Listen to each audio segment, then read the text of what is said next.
ठीक है, physics second year book के जो चैप्टर्स हैं उनके नाम मैंने यहाँ पर मेंशन किए, ठीक है ना। चैप्टर नंबर 1 है सबसे पहले, ये नजर आ रहा है। टोटल 10 चैप्टर्स हैं। 10 चैप्टर में पहला चैप्टर जो है चैप्टर नंबर 1 है। चैप्टर नंबर 1 हीट का चैप्टर है, ठीक है। अच्छा, चैप्टर वाइज जो ना मैं इंट्रोडक्शन देता हुआ जाऊंगा, तो आप पहले सुनते चले जाएं, जो भी क्वेश्चन हो वो आखिर में हैंड रेस कीजिएगा। क्वेश्चन नंबर चैप्टर नंबर 1 है, हीट का चैप्टर है। अच्छा, हीट का चैप्टर जो है आपने मैट्रिक में स्टडी किया है। मैट्रिक में जो ना चैप्टर नंबर गालिबन 11 था, उसमें आपने हीट स्टडी की। तो ज्यादातर टॉपिक ये वही है जो आप मैट्रिक में चैप्टर नंबर 11 के अंदर स्टडी करके आए, यानी हीट के चैप्टर में। वो अगर आपको याद हो तो हीट की डेफिनेशन थी, टेम्परेचर की डेफिनेशन थी, फिर इनका आपस में कन्वर्जन था, ठीक है ना। फिर वो थर्मल एक्सपेंशन, वॉल्यूम एक्सपेंशन, ये भी वहां पर डिस्कस किया गया था, ठीक है। तो ये यहाँ भी यही सब कुछ वंस अगेन डिस्कस किया गया है, ठीक है। अच्छा, दूसरा जो चैप्टर है, अच्छा एक बात आपको और बता दूं कि हीट के चैप्टर का एक टॉपिक और भी है, और वो है थर्मोडायनामिक्स। यानी चैप्टर नंबर 1 में हीट के साथ साथ थर्मोडायनामिक्स को भी डिस्कस किया गया है।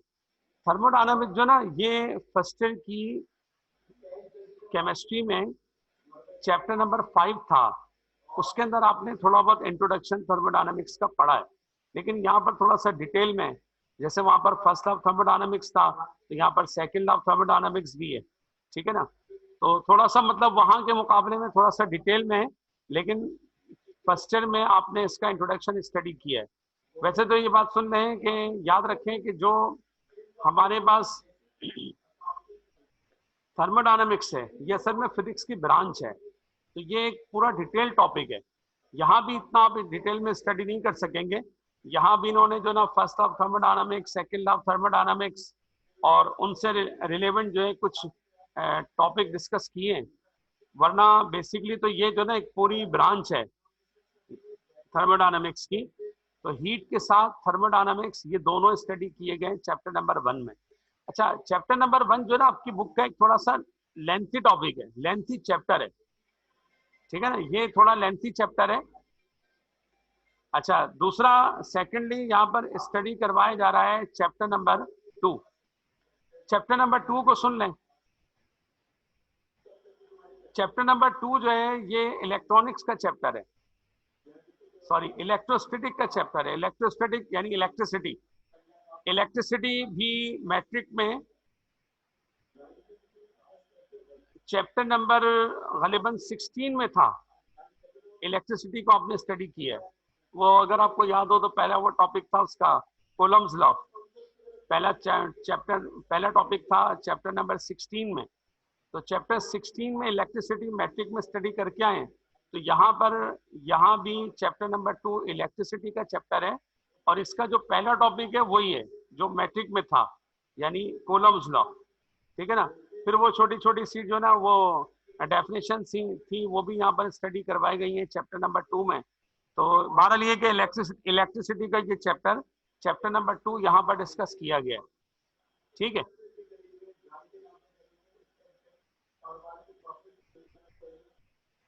सही है। अच्छा, तीसरा जो चैप्टर है यानी चैप्टर नंबर 3। चैप्टर 3 ये करंट और इलेक्ट्रिसिटी का चैप्टर है। Current, electricity, electric current, electric current ये भी मैट्रिक में स्टडी करके आए। गालिबन वहां भी चैप्टर 16 ही में करंट को भी स्टडी किया गया था। मतलब उसके दो हिस्से थे। अगर वो पहला हिस्सा जो ना वो उसी तरह था, चैप्टर नंबर 16 में पहले इलेक्ट्रिसिटी को डिस्कस किया गया, फिर उसके बाद जो है फौरी तौर पर इलेक्ट्रिक करंट को डिस्कस किया गया था। अगर आपको याद हो तो वहां पर टॉपिक था ओम्स लॉ। तो ओम्स लॉ यहाँ पर चैप्टर नंबर 3 के अंदर पहला टॉपिक ओम्स लॉ ही है। यानी इलेक्ट्रिक करंट जो ना चैप्टर नंबर 3 में कंसीडर किया गया है। इलेक्ट्रिक करंट चैप्टर नंबर 3 है और इलेक्ट्रिसिटी चैप्टर नंबर 2 है, ठीक है ना। वैसे तो इलेक्ट्रिक करंट का ताल्लुक भी इलेक्ट्रिसिटी से है, लेकिन इन्होंने करंट का चैप्टर जो ना वो अलग से बनाया है, और ज्यादा टॉपिक नहीं है इसके, चंद टॉपिक डिस्कस किए गए यहाँ चैप्टर नंबर 3 में। अच्छा, चैप्टर नंबर अगर 4 पर आ जाए तो चैप्टर नंबर 4 जो ना ये मैग्नेटिज्म का चैप्टर है, ठीक है। Chapter number 4 magnetism and electromagnetism, मतलब एक तो मैग्नेटिज्म होती है और एक मैग्नेटिज्म टेम्परेरी इलेक्ट्रिसिटी की मदद से बनाई जाती है, ठीक है ना। तो वो इलेक्ट्रिसिटी की मदद से टेम्परेरी बनती है। जब तक इलेक्ट्रिक करंट होता है तब तक वो मैग्नेटिज्म होती है, जब इलेक्ट्रिक करंट खत्म हो जाता है तो मैग्नेटिज्म भी खत्म हो जाती है, ठीक है ना। जैसे फैन है, तो फैन को अगर आप इलेक्ट्रिक करंट प्रोवाइड करते हैं तो फैन को जैसे इलेक्ट्रिक करंट दिया जाता है उसके अंदर इलेक्ट्रोमैग्नेटिज्म प्रोड्यूस हो जाती है जो उस फैन को रोटेट करवाती है। अच्छा, जैसे ही आप करंट स्विच ऑफ करते हैं तो करंट बंद होते के साथ ही वो मैग्नेटिज्म भी खत्म हो जाती है, ठीक है ना, फैन स्टॉप हो जाता है। मतलब माने क्या हुए हैं कि मैग्नेटिज्म और इलेक्ट्रोमैग्नेटिज्म इन दोनों का बहुत गहरा ताल्लुक है, इलेक्ट्रिसिटी का और मैग्नेटिज्म का। तो एक तो मैग्नेटिज्म है, यानी मैग्नेट की वजह से जो जितने भी फिनोमेना स्टडी किए जाएंगे वो मैग्नेटिज्म में आएंगे, और जो इलेक्ट्रिसिटी और मैग्नेटिज्म दोनों को मिलाकर जो बनेगा वो हम इसमें स्टडी करेंगे, यानी इलेक्ट्रोमैग्नेटिज्म में। तो चैप्टर नंबर 4 जो ना ये मैग्नेटिज्म और इलेक्ट्रोमैग्नेटिज्म का चैप्टर है। अच्छा, एक बात मेरी और सुन रहे हैं कि ये आपकी बुक का जो ना थोड़ा सा लेंथी चैप्टर है, ठीक है ना, बल्कि मैं ये कहूँ तो गलत नहीं है कि सबसे लेंथी चैप्टर ये चैप्टर नंबर 4 ही है, ठीक है ना। और पेपर पॉइंट ऑफ व्यू से मोस्ट इंपॉर्टेंट भी है कि जितने भी लॉन्ग टॉपिक बनते हैं ज्यादातर वो चैप्टर नंबर 4 से बनते हैं, 1 से भी बनते हैं लेकिन मोस्टली चैप्टर 1 और 4 से बनते हैं, तो ज्यादातर चैप्टर 4 से बनते हैं। तो ये जो ना आपकी बुक का सबसे लेंथी चैप्टर है, यानी चैप्टर नंबर 4, ठीक है। अच्छा, फिर आ जाए चैप्टर नंबर 5। चैप्टर नंबर 5 जो है ना, ये चैप्टर नंबर 5 जो है ये इलेक्ट्रिकल मेजरिंग इंस्ट्रूमेंट्स यानी इंस्ट्रूमेंट्स का चैप्टर है, ठीक है ना। इंस्ट्रूमेंट्स जैसे गैल्वानोमीटर, जैसे वोल्ट मीटर, जैसे एम मीटर, ये सब के सब जो ना इलेक्ट्रिकल इंस्ट्रूमेंट्स हैं। तो ये सारे के सारे जो ना इंस्ट्रूमेंट्स चैप्टर नंबर 5 में स्टडी करवाए जाएंगे। ये आपने मैट्रिक में भी स्टडी किए हैं, चैप्टर नंबर 17 के अंदर मैट्रिक में स्टडी करके आए हैं। गैल्वानोमीटर भी था, एम मीटर भी था, वोल्ट मीटर भी था, ठीक है ना। यहाँ पर थोड़ा सा एक्सटेंड कर दिया गया है, जैसे मीटर ब्रिज भी है, ठीक है ना, जैसे पीओ बॉक्स भी है, तो यहाँ पर कुछ जो ना वो ऐड और कर दिए गए। अच्छा, व्हीट स्टोन ब्रिज भी है इसी चैप्टर के अंदर। तो इसमें जो ना galvanometer, volt meter, ammeter के तो मैट्रिक में पढ़कर आए, इसके अलावा कुछ और मीटर भी हैं, कुछ और भी हैं जो यहाँ पर स्टडी करवाए गए हैं, यानी चैप्टर नंबर 1 में।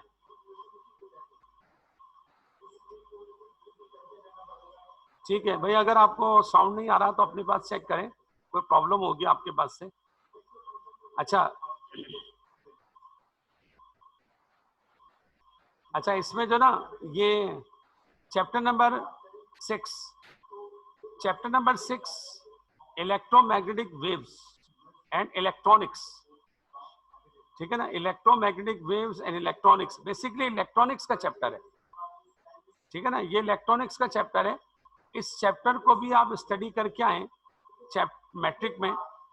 मैट्रिक में जो ना वो चैप्टर नंबर 19 था, सॉरी 18 था, चैप्टर 18 था, उसके अंदर आपने अगर आपको याद हो तो वो पी टाइप, एन टाइप और वो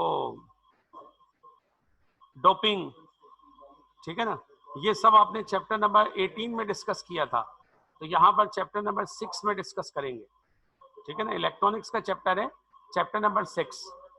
तो चैप्टर नंबर 6 में आप जो ना वो सब चीजें स्टडी करेंगे। ये असल में एक जो ना इंसुलेटर होता है और एक कंडक्टर होता है। तो ये सेमी कंडक्टर कैसे बनता है, सेमी कंडक्टर बनाए, एक कंडक्टर और सेमी कंडक्टर। तो सेमी कंडक्टर कैसे बनाया जाता है, उसी के प्रोसेस को हम डोपिंग कहते हैं। तो डोपिंग में पी टाइप और एन टाइप और इसके अलावा ट्रांजिस्टर वगैरह वो सब इस चैप्टर में डिस्कस किए गए हैं, यानी चैप्टर नंबर 6 में, ठीक है ना। सही है, अगर आप चाहें तो अपने साथ में जो ना अपनी फिजिक्स की बुक भी रख सकते हैं, तो उसमें ये सारे टॉपिक आपको नजर आते रहेंगे जो मैं आपको बता रहा हूँ, शायद इंडेक्स में हो, ठीक है ना, इंडेक्स में देख लीजिएगा, शायद मौजूद हो। अच्छा, इसके अलावा चैप्टर नंबर 7 है, चैप्टर नंबर 7 7वां चैप्टर है। 7वां चैप्टर जो ना, ये मॉडर्न फिजिक्स का चैप्टर है। मॉडर्न फिजिक्स यहाँ पर आप फर्स्ट टाइम पढ़ेंगे, मतलब ये असल में आइंस्टाइन की फिजिक्स कहलाती है मॉडर्न फिजिक्स। जितनी पहले फिजिक्स हम पढ़ते रहे वो क्लासिकल फिजिक्स थी, और क्लासिकल फिजिक्स जो है ना वो न्यूटन की फिजिक्स कहलाती है। और न्यूटन की फिजिक्स को ये समझ लें कि जमीन बोस किया था, वो किरदार था उसमें आइंस्टाइन का। 20वीं सेंचुरी की स्टार्टिंग में, बिल्कुल बिगिनिंग में, ये आइंस्टाइन ने अपनी थ्योरी पेश की थी, थ्योरी ऑफ रिलेटिविटी। तो थ्योरी ऑफ रिलेटिविटी के पेश करने पर क्लासिकल फिजिक्स खत्म हो गई थी और मॉडर्न फिजिक्स यहाँ पर सामने आ गई थी। तो चैप्टर नंबर 7 के अंदर मॉडर्न फिजिक्स को डिस्कस किया गया। अच्छा, एक बात मेरी और सुन लें कि मॉडर्न फिजिक्स चैप्टर नंबर 7 में है, लेकिन मॉडर्न फिजिक्स जो है ये चूंकि यहाँ पर फर्स्ट टाइम स्टडी करवाई जा रही है, तो आपके लिए इसके सारे टॉपिक नए हैं। अच्छा, उसमें जो ना आइंस्टाइन की थ्योरी भी है, और हम ये भी देखेंगे कि आइंस्टाइन की थ्योरी में ऐसी क्या चीजें हैं जो न्यूटन की फिजिक्स पर ऑब्जेक्शन कर गई, और इतना स्ट्रॉन्ग ऑब्जेक्शन कर गई कि न्यूटन की फिजिक्स जमीन बोस हो गई। अच्छा, फिर यही नहीं बल्कि ये भी देखेंगे कि इस चैप्टर नंबर 7 में इसके अलावा कुछ टॉपिक और भी डिस्कस किए गए, जैसे फोटो इलेक्ट्रिक इफेक्ट, बहुत इंपॉर्टेंट टॉपिक है इस चैप्टर का, ठीक है ना। ये आप चाहें तो नोट भी करते रहें, जो मैं टॉपिक बता रहा हूँ, इंपॉर्टेंट टॉपिक भी मैं यहाँ पर कंसीडर करूंगा, और चैप्टर वाइज भी आपको बता दूंगा कि कौन कौन से चैप्टर में कौन कौन से टॉपिक इंपॉर्टेंट है। आप जो ना नोट पैड लेके बैठे, ताकि आप जो ना इसको नोट डाउन भी कर सकें। तो चैप्टर नंबर 7 में आइंस्टाइन की थ्योरी भी है, और फोटो इलेक्ट्रिक इफेक्ट इस चैप्टर का सबसे एक और इम्पोर्टेंट टॉपिक है। आइंस्टाइन के बाद कॉम्पटन इफेक्ट भी है इसी चैप्टर के अंदर, यानी चैप्टर नंबर 7 में। अच्छा, चैप्टर नंबर 8 पर आ जाए। चैप्टर नंबर 8 जो ना, ये एटॉमिक स्पेक्ट्रा का चैप्टर है। एटॉमिक स्पेक्ट्रा फर्स्ट ईयर की केमिस्ट्री में चैप्टर नंबर 3 था, और अगर कंप्यूटर साइंस के स्टूडेंट बैठे हो तो उनको भी मैं याद दिला दूं कि 9th की केमिस्ट्री में चैप्टर नंबर 3 था, एटॉमिक स्ट्रक्चर का चैप्टर था। तो जो टॉपिक आपने एटॉमिक स्ट्रक्चर के चैप्टर में स्टडी किए, वो यहाँ पर आप चैप्टर नंबर 8 में स्टडी करेंगे, ठीक है ना। जैसे वहां पर आपने चैप्टर नंबर 8 के अंदर पढ़ा था, वो बहुत चैप्टर नंबर 3 के अंदर फर्स्ट ईयर की केमिस्ट्री में बहुत एटॉमिक थ्योरी,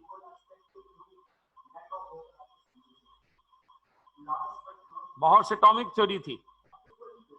तो जिस तरह वहां पर बहुत एटॉमिक थ्योरी थी, बिल्कुल इसी तरह यहाँ पर बहुत एटॉमिक थ्योरी थी। फिर उसके बाद वो रदरफोर्ड के वीकनेस थे, फिर बहुत एटॉमिक थ्योरी थी, फिर रेडियस का फॉर्मूला, एनर्जी का फॉर्मूला, इलेक्ट्रॉन की एनर्जी कैलकुलेट की गई थी, उसके फॉर्मूले ड्राइव किए गए थे, उसमें इलेक्ट्रॉन की काइनेटिक एनर्जी, पोटेंशियल एनर्जी, और फिर उसके बाद स्पेक्ट्रम को डिस्कस किया गया था, ठीक है ना। वो 2 तरह के स्पेक्ट्रम होते हैं, ठीक है ना। तो वो उन दोनों स्पेक्ट्रम को यहाँ पर चैप्टर नंबर 8 में स्टडी किया गया है। तो तकरीबन ये टॉपिक वही है जो आपने वहां पर चैप्टर नंबर 3 के अंदर केमिस्ट्री में स्टडी किए, 9th की केमिस्ट्री में भी और फर्स्ट ईयर की केमिस्ट्री में भी। 9th की केमिस्ट्री में ये कि वो डेरिवेशन वगैरह नहीं थे एनर्जी के, तो यहाँ मैं, लेकिन फर्स्ट ईयर की केमिस्ट्री में थे, और यहाँ पर आप वो स्टडी करेंगे जिस तरह आपने फर्स्ट ईयर की केमिस्ट्री में स्टडी किया था, ठीक है ना। 1-2 टॉपिक एक्स्ट्रा भी हैं, लेकिन मोस्टली चैप्टर का वही हिस्सा है जो फर्स्ट ईयर की केमिस्ट्री में था, ठीक है ना। अच्छा, chapter number 9, chapter number 9, chapter number 9 जो है,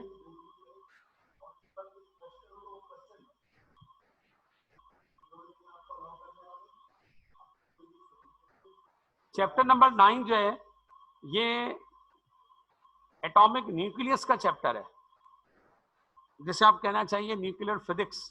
न्यूक्लियर फिजिक्स भी जो ना, ये फिजिक्स के ब्रांच है।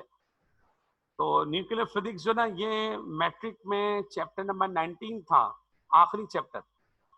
तो यहाँ भी, अच्छा, इसका नंबर 19 ही है। यहाँ भी जो ना, ये सुन लें कि मैंने चैप्टर के नंबर 1 2 3 जरूर लिखे हैं, लेकिन आपकी बुक ने जो ना 11, 12, 13, 14, 15, 16, 17, 18, 19 और 20 के नाम से नॉमिनेट किए हैं, ठीक है ना। तो ये चैप्टर नंबर 9 बुक के लिहाज से चैप्टर 19 ही है, लेकिन इसके अंदर न्यूक्लियर फिजिक्स डिस्कस की गई है, ठीक है ना। वो अगर आपको याद हो तो मैट्रिक में टॉपिक थे न्यूक्लियर फिजन, फिजन रिएक्शन और फ्यूजन रिएक्शन वगैरह, तो वो सारे टॉपिक यहाँ पर डिस्कस किए जाएंगे चैप्टर नंबर 9 में। कुछ टॉपिक और भी एक्स्ट्रा हैं, लेकिन ज्यादातर टॉपिक ये वही हैं जो आप मैट्रिक में स्टडी करके आए।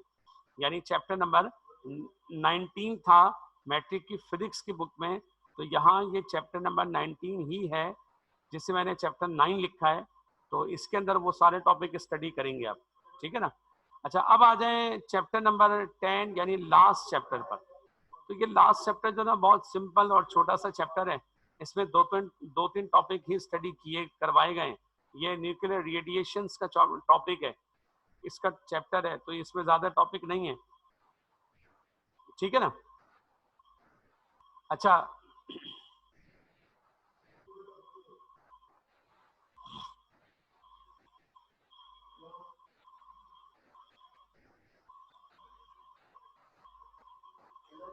ठीक है। अच्छा, अब यहाँ पर मैं जो ना चैप्टर वाइज आपको टॉपिक भी डिस्कस करवाता चलूँ।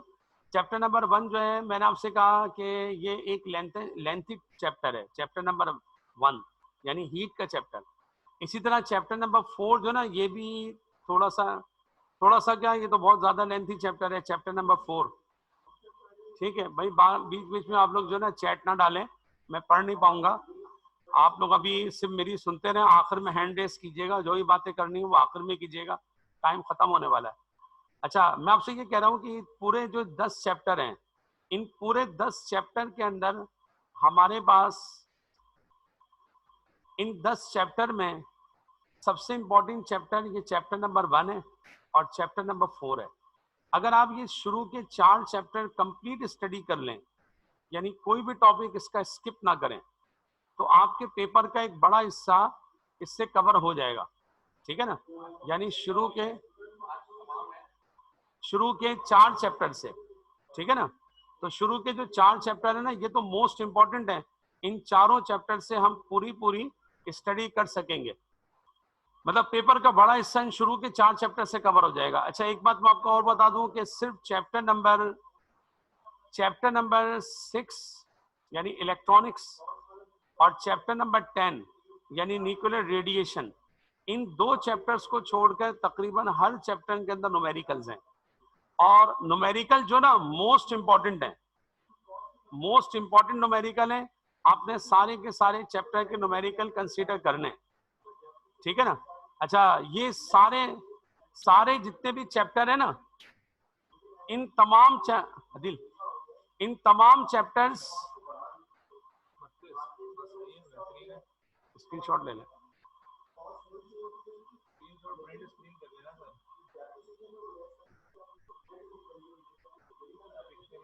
तो ये सारे के सारे जितने भी चैप्टर हैं, ये सब के सब पेपर पॉइंट ऑफ व्यू से इंपॉर्टेंट है। इन सारे चैप्टर्स में जो भी न्यूमेरिकल कंसीडर होंगे वो आपको करने पड़ेंगे, ठीक है ना।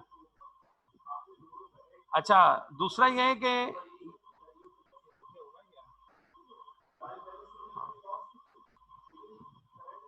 ठीक है, तो सारे के सारे चैप्टर के न्यूमेरिकल करने हैं पेपर पॉइंट ऑफ व्यू से।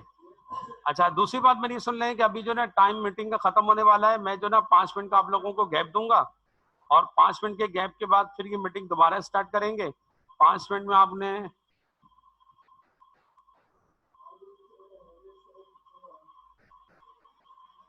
कितने आए, पार्टिसिपेंट कितने हैं?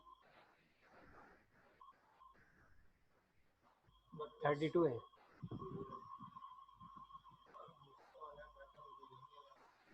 ठीक है, तो मैं आपसे ये कह रहा हूँ कि सारे के सारे चैप्टर जो ना आपने कंसीडर करने हैं, हर चैप्टर में न्यूमेरिकल है। हाँ, ये जरूर है कि ये न्यूमेरिकल मैट्रिक के न्यूमेरिकल्स की तरह नहीं है, या फर्स्ट ईयर की केमिस्ट्री या फिजिक्स के न्यूमेरिकल की तरह नहीं है। यहाँ पर थोड़े से न्यूमेरिकल डिफिकल्ट है, जैसे चैप्टर नंबर 2 के न्यूमेरिकल बहुत ज्यादा टफ है, बहुत ज्यादा लेंथी है, ठीक है ना। अगर आप अच्छी प्रैक्टिस करेंगे तो आपको जो ना इस पर कमांड मिल सकेगी। चैप्टर 1 के न्यूमेरिकल तो खैर कम है, गालिबन 9 न्यूमेरिकल है शायद। चैप्टर नंबर 2 के अंदर न्यूमेरिकल ज्यादा है, चैप्टर 3 के अंदर भी न्यूमेरिकल काफी सारे हैं, ठीक है ना। इसी तरह फिर 4 में भी न्यूमेरिकल बहुत सारे हैं, चैप्टर 5 में जो न्यूमेरिकल हैं वो शुरू के 6 या 7 न्यूमेरिकल हैं जिनमें से पेपर में डिस्कस होते हैं। 6 के अंदर न्यूमेरिकल नहीं है, 7 के अंदर न्यूमेरिकल हैं और काफी सारे न्यूमेरिकल हैं, 7 के अंदर भी हैं, 8 के अंदर भी हैं, ठीक है ना। 9 में एक दो न्यूमेरिकल हैं, बस ज्यादा खास न्यूमेरिकल 9 में नहीं है। 10 में तो टॉपिक ही दो ही हैं, ठीक है ना, दो टॉपिक हैं। एक टॉपिक जो ना वो क्या कहते हैं, विल्सन क्लाउड चैम्बर का टॉपिक है, और एक गीगर काउंटर का है, और ये दोनों जो ना ऑल्टरनेट डिस्कस होते हैं। एक साल जो ना विल्सन क्लाउड चैम्बर का टॉपिक आता है और एक साल जो है गीगर काउंटर आता है, तो दोनों ही कर लें। जब दोनों ही पेपर में आते हैं तो दो टॉपिक है इसके अंदर, दोनों पेपर पॉइंट ऑफ व्यू से मोस्ट इंपॉर्टेंट है, ठीक है ना, चैप्टर नंबर 10 में, ठीक है।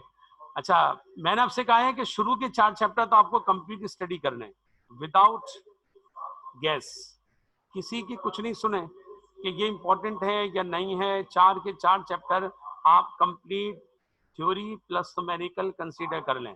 पेपर का एक बड़ा हिस्सा आपका शुरू के 4 चैप्टर से कवर हो जाएगा। अच्छा, चैप्टर नंबर 5 में कुछ टॉपिक हैं जो पेपर पॉइंट ऑफ व्यू से इंपॉर्टेंट है, जैसे गैल्वानोमीटर, जैसे वोल्ट मीटर, एम मीटर, और वो सबसे इंपॉर्टेंट है इस चैप्टर में वो है wheat stone bridge. Wheat stone bridge इस चैप्टर का बहुत इंपॉर्टेंट टॉपिक है, ठीक है ना। चैप्टर नंबर 6 में जो ना ये छोटी छोटी सी डेफिनेशन डिस्कस होती है, कभी कभी ट्रांजिस्टर को डिस्कस कर दिया जाता है। चैप्टर नंबर 7 में जो ना आइंस्टाइन की थ्योरी है, थ्योरी ऑफ रिलेटिविटी, जो बहुत इंपॉर्टेंट है, ठीक है ना। इसके अलावा फोटो इलेक्ट्रिक इफेक्ट भी इंपॉर्टेंट है इस चैप्टर में, ठीक है। कॉम्पटन इफेक्ट है वो भी डिस्कस होता है चैप्टर नंबर 7 में। चैप्टर नंबर 8 में मैंने आपको बताया कि फर्स्ट ईयर की केमिस्ट्री के ये सारे चैप्टर इसमें स्टडी करवाए जाएंगे, ठीक है।